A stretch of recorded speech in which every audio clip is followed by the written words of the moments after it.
جمعې په ورځ باندې ډیر درود شریف وایه او احادیث مبارکو کې راځي نبی کریم صلی الله علیه وسلم فرمایي چې ما باندې څوک یو ځل درود وایي نو د یو ځل درود ویلو سره د الله د طرف نه په ده باندې 10 رحمتونه را نازل شي چې څوک په ما یو ځل درود وایي نو موږ چې یوه پیره درود وایو نو د الله د طرف نه را باندې 10 رحمتونه راوریږي د ژبې په درود شریف باندې لوندې ساتو او حدیث مبارک کې ابوبکر صدیق رضی الله تعالی عنه فرمایي الصلاة علی النبی امحق للذنوب من الماء البارد للنار په نبی کریم صلی الله علیه وسلم باندې درود شریف ویل گناهونه دسی ورانی لکه یخی اوبه چې ور مړ کوي ښه داسې دا درود شریف د وجې نه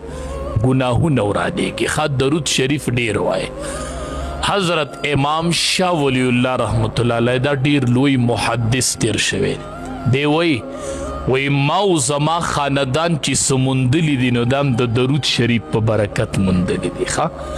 د جمعې په ورځ باندې او شپه باندې د درود شریف ویره ډېر کوئ د ماشومانو باندې وایي واړه واړه ماشومان یې بېګناه ژبې بېګناه سترګې نو دی باندې هم درود شریف وایي چې دا درود د جمعې په ورځ باندې پیش کی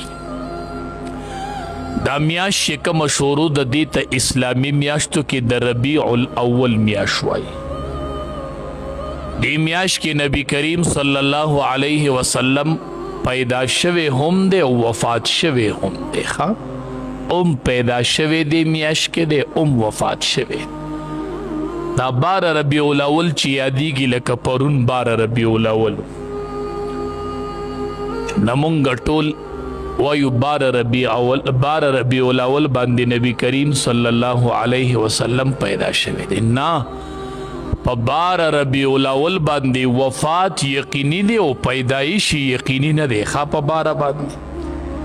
په 12 ربیع الاول باندې د نبی کریم صلی الله علیه وسلم وفات یقیني دی چې په 12 ربیع الاول نبی علیہ السلام وفات شوی دی او پیدایش په 12 ربیع الاول یقیني نه دی هغې کې ورځې مختلفې دي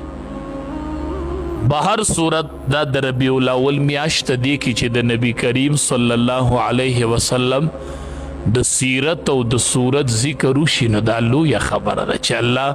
مونږ باندې لوی احسان کړی دی نبی کریم صلی الله علیه وسلم فرمای کنت نبیا و آدم بین الروح والجسد زه پیغمبرم او آدم علیه السلام لا د روح او د جسد په منځ کې وخه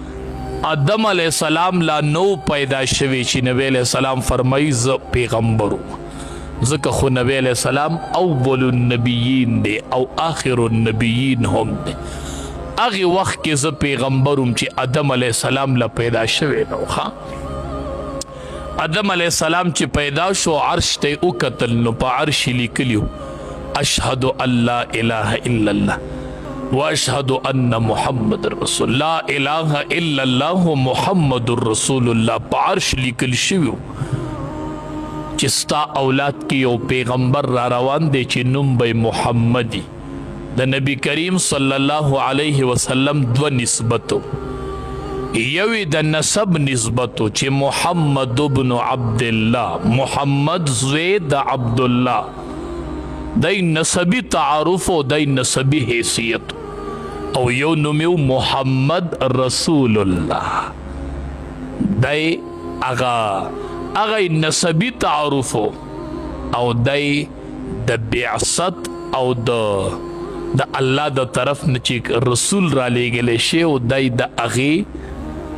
پهلو د چې محمد رسول الله محمد